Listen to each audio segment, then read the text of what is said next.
Ready to move your USDT from Goteo to Bitget? Let's dive right in. First, head over to your Bitget account and navigate to the Assets section.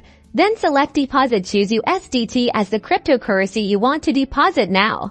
Really important, carefully select your network. You'll see options like ERC20, TRC20, and maybe others. TRC20 usually has lower fees. But double check that Goteo supports the same network. Copy the provided deposit address. Next, log into your Goteo account. Find the withdrawal section. Usually under wallet or funds, select USDT as the cryptocurrency you want to withdraw. Paste the Bitget deposit address you just copied into the withdrawal address field.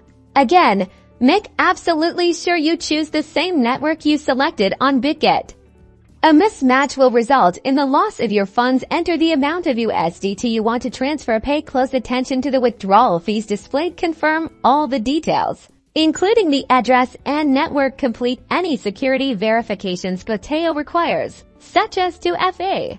After confirming, the transaction will be initiated. Processing times vary depending on the network congestion. You can check the status of your transaction on both Goteo and by pasting the transaction ID into a blockchain explorer now. Make sure to visit our channel for other helpful crypto tips.